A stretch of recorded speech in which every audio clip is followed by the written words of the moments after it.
Physics first পেপারের Newtonian মেকানিক্সের একটা অনেক ইন্টারেস্টিং একটা ম্যাথ। এটা এখানে ম্যাথটাতে বলা আছে যে দুইটা বস্তু আছে এবং বস্তু দুইটা পরস্পর একটি স্প্রিং দ্বারা অ্যাটাচড আছে। তো দেখা যাক এখানে দুইটা বস্তু আমরা নিই। সাপোজ এই একটা বস্তু এবং এই আরেকটা বস্তু, এবং তারা পরস্পর একটা স্প্রিং দ্বারা অ্যাটাচড আছে। তো এখানে ইন্টারেস্টিং হচ্ছে এটা যদি এ বস্তু হয় এবং এটা যদি বি হয়, তাহলে এখানে বলা আছে বি এর দিকে একটা এক্সটার্নাল ফোর্স এখানে ইউজ হচ্ছে। এটা ধরি আমরা এফ ফোর্স।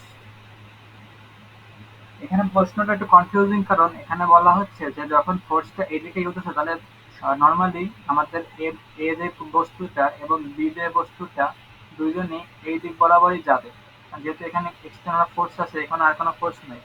কিন্তু এখানে ব্যাপার হচ্ছে, এখানে বলা আছে যে বির দিকে ফোর্স পুশ করা হলেও এ বস্তুটা বির থেকে দূরে সরে যাচ্ছে। এখানে কোশ্চেনে আমরা দেখতে পাচ্ছি এখানে কি বলা আছে, এম আর দুটা বস্তুর ওজনই এম। তো এম ভরের দুটি বস্তু এ ও বি একটি ভরহীন স্প্রিং এর সাহায্যে পরস্পরের সাথে যুক্ত।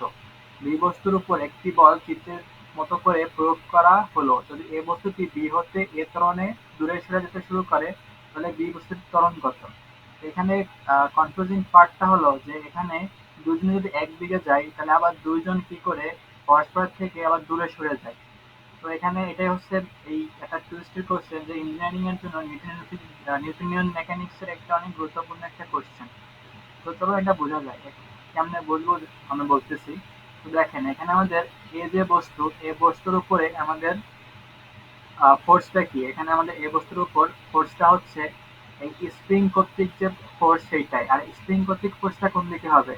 অবভিয়াসলি এফ এর দিকে। তো এটা হচ্ছে স্প্রিং কর্তৃক ফোর্স এর উপরে, এফএস ধরলাম। এবং আমরা জানি যেহেতু এটা এক ত্বরণ প্রাপ্ত হচ্ছে, তার মানে আমরা এখানে ফোর্স পাবো, এখানে এফএস আমরা পেয়ে যাব এম এ। আর এই ত্বরণটা এর জন্য। আর অন্যদিকে আমরা এখানে বি এর জন্য পেয়ে যাব, বির জন্য এখানে ফোর্স কয়টা, একটা হচ্ছে এফ ফোর্স। আর স্প্রিং যেহেতু একে এইদিকে ফোর্স করে, কারণ ফোর্সটা এইদিকে ছিল, কিন্তু বির ক্ষেত্রে স্প্রিংটা এইদিকে ফোর্স করবে, এক্সটার্নাল বাইরের দিকে। কারণ আমরা যদি স্প্রিংকে বাইরের দিকে টানি, তাহলে স্প্রিং এই বস্তুটাকে এইদিকে টানবে। সো বির জন্য আমরা পাবো এফ মাইনাস এফ এস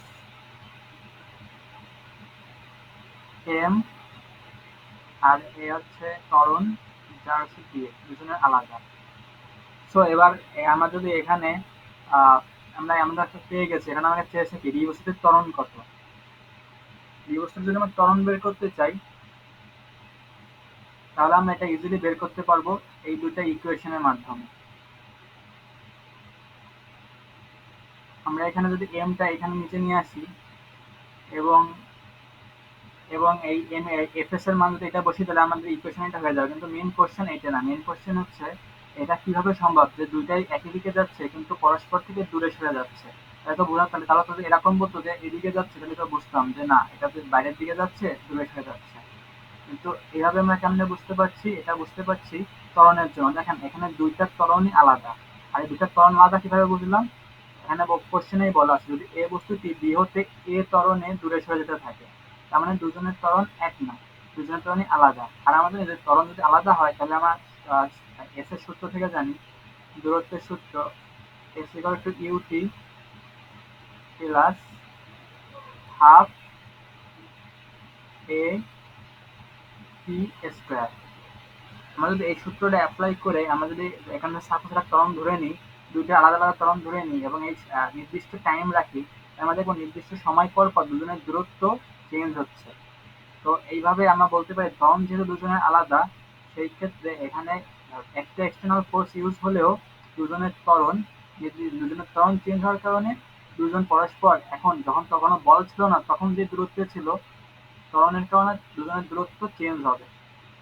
আর এই স্প্রিং এর কারণে, আর স্প্রিং এর কারণেই এইটা মূলত হচ্ছে, কারণ স্প্রিং এখানে এক রকমের ফোর্স দিচ্ছে এখানে, কারণ এখানে দুইটা ফোর্স ইউজ হচ্ছে বি এর উপর, একটা এফ এর আর একটা স্প্রিং এর এক্সটার্নাল ফোর্স যেটা বাইরের দিকে, কিন্তু এর ক্ষেত্রে একটা ফোর্স ইউজ হচ্ছে যা হচ্ছে স্প্রিং এর দিকে।